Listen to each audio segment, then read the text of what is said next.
Judy, how are Hi, you? Rachel. Good. How are you? I'm doing great. To start, I like that you've had back-to-back performances that are just kind of like the one is so emotionally driven and upsetting, and then you have this on the flip, and it is like you get to be like a villain in a way in this Yeah. movie. How much fun is it for you to like now get to talk about it and show people and be like, yes, I just wrecked you in the long walk, but now I'm going to terrify you in Dead of Winter. Yeah. Don't feel too sorry for me when you walk out of the long walk. If you just take a 2 week break, you can go and watch me kick a lot of ass. Yes, You're like, it'll be that great. could be my headline. Just Judy Greer. Yeah. Just wait. Yeah. Yeah. Also, I shot a movie called The Best Christmas Pageant Ever, and I left that movie to shoot this movie. So I went from being like nice, like church mom, to this, then to the long walk, then to stick, and back to the yeah. It's like what a weird year So last year you was. you switched into the grieving again. You went grieving. Yes, yes, I'm gonna cause yes, some grieving. yes, Grievous. yes, yes, exactly. Well, I love it. And I speaking to that, I like to ask because it's like you have so many different genres and characters and kind of approaches to characters because they're all so different from each other. What for you is the thing that kind of helps you figure out what each of those characters are and who like they are to you and how you can grow them since you do have such kind of a wide range of genres that you've worked in and characters you've created throughout the years.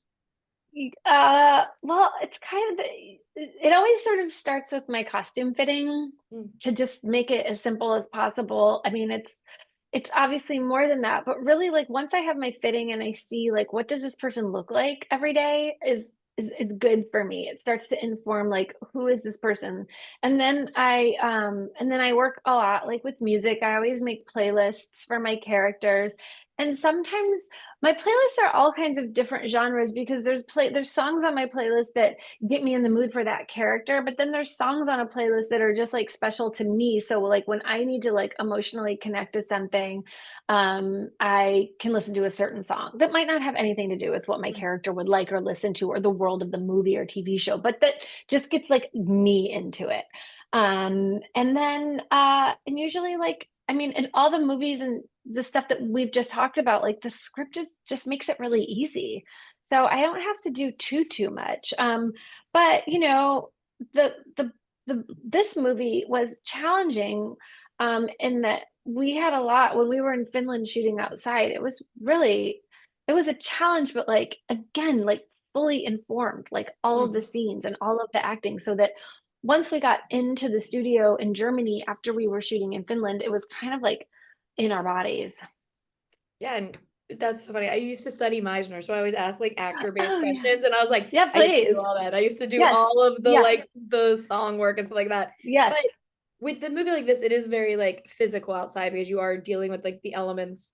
And I mean, you're an American. Like I asked Emma, like, how did you figure out what a Minnesota winter actually is like? Because it's like crazy. Yeah. But how does something like the elements of a movie like this help you, especially as you said you're costume driven, figuring out like, okay, well, she's used to this. She's lived in the winter for however many years. So now I, Yeah. Judy, have to like be like, oh yeah, I'm used to freezing every time I open a door. Yeah. Well, I did grow up in Michigan and I went to college in Then Chicago. you're So fine. You're fine. that's back there. That's definitely back there. But also like my character in the movie, you know, she is an addict and she's abusing a substance that maybe is like keeping her from being as cold as everyone else, potentially. You're like, actually, At times, I had a heated jacket on. a lot of layers. We had a lot of those like press on heaters. Um, I mean, yeah, and also again, it is easy when you are actually freezing outside. But I always have to like make sure to mention the crew when I talk about the weather because how they managed to shoot this movie outside in the middle of nowhere in Finland, in northeastern Finland, like and how hard they had to work. I mean, we could go warm up in like a little tent, but they did not get that luxury. Jeez. Well, Yeah. it ended up making it's a stunning movie to watch and also like very, very thrilling. And so thank Good. you so much for talking with me. Thanks, I really Rachel. appreciate it and I can't wait for everyone else to Yeah. see it. Thank you. Thank Take you, care. everyone. Hi, Emma. Bye. How are you? Hi, Rachel. How are you doing? Why is it called the Mary Sue? Because it's all women and non-binary voices writing about media, and we decided if men can be Mary Sues and things, why is it bad that a woman is? And so that's the whole kind of That's so idea behind cool. I it. Well, thank support you. that with all my heart.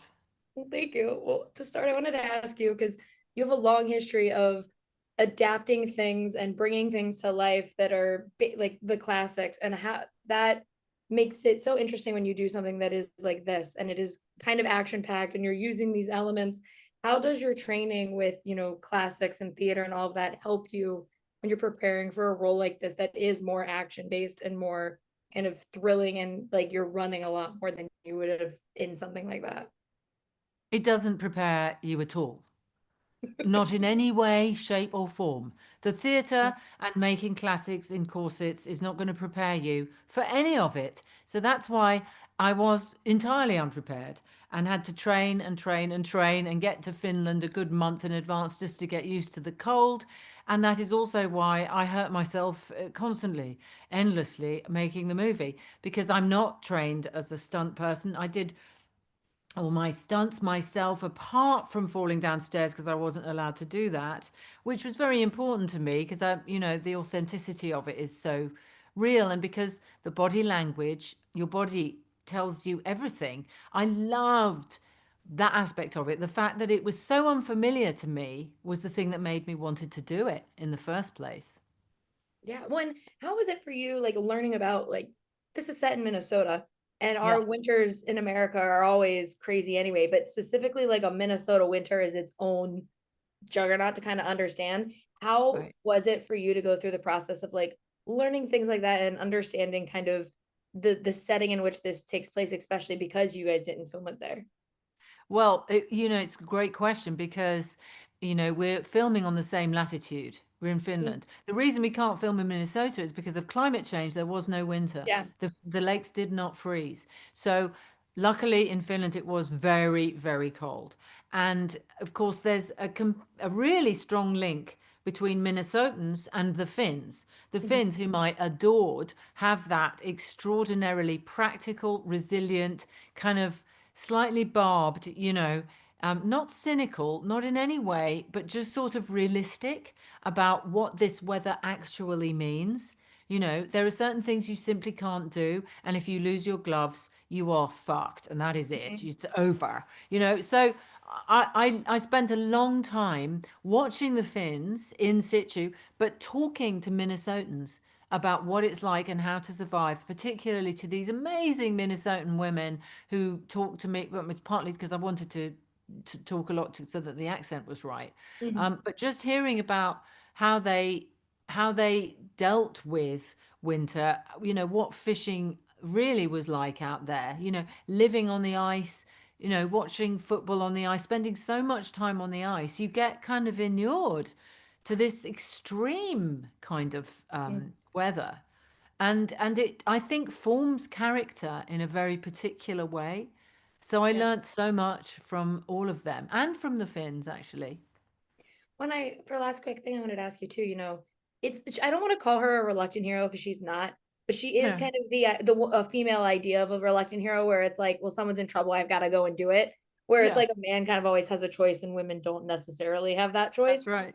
Yeah. When you're playing a character like that and she is just like grieving and going through her own thing and then has to turn around and like become somebody's hero, what for you Yes. is the most telling thing about a character like that when you're reading it on page to like understand who she is when you're first kind of going through the process of building her?